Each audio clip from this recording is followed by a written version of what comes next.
અરવલ્લી જિલ્લાના ભિલોડાના મૌટોંડા ગામના ધોરણ 12ના વિદ્યાર્થી આત્મહમલા મામલે પ્રેરણા સ્કૂલના વિદ્યાર્થીઓ આજે બીજે દિવસે પણ આક્રમક જોવા મળ્યા। ભિલોડા ઈડર શામળાજી હાઈવેને કર્યો હતો ચક્કાજામ। વિદ્યાર્થીઓએ ટોર્ચર કરનાર શિક્ષક સામે કાર્યવાહી કરવાની માંગ કરી હતી। મૃતક વિદ્યાર્થીના પિતા પણ ચક્કાજામ સ્થળે હાજર રહ્યા હતા। રિપોર્ટર હિતેન્દ્ર પટેલ, અરવલ્લી વાત્સલ્યમ સમાચાર।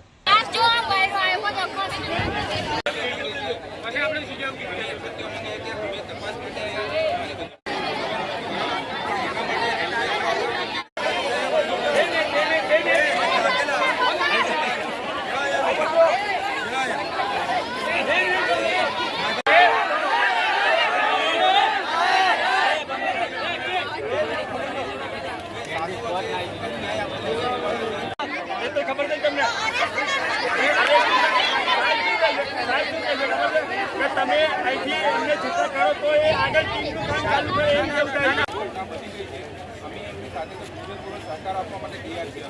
તમે આ લોકો આ રીતે બેસો અને તમને તકલીફ પડે એ પણ અમને કરાય ગમતું નથી, બરાબર?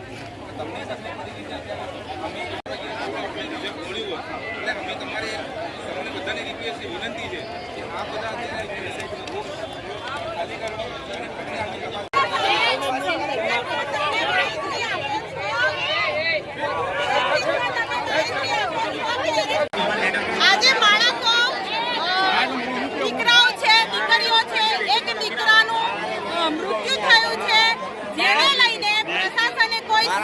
સરખો જવાબ નથી આપ્યો, જેના કારણસર બાળકો આજે ધરણા લઈને બેઠા છે। તમે 2 કલાક અથવા તો 3 કલાકમાં તાત્કાલિક નિર્ણય આપો એવી વિનંતી છે। પ્રશાસન ગમે તે વિદ્યાર્થી ભિલોડા ગામ આરજે તન્ના પ્રેરણા સ્કૂલ અને અમારા દીપકભાઈનું મૃત્યુ થયું છે તે શિક્ષણના કારણે થયું છે। કોઈ અમારું સાંભળતા નથી, પોલીસ પણ સાંભળતી નથી, જેથી અમને જલ્દી ન્યાય મળે। જલ્દી વિનંતી કરવા માંગુ છું કે વિદ્યાર્થીઓનું ભણતર ના બગડે તે માટે અમને જલ્દી ન્યાય મળે।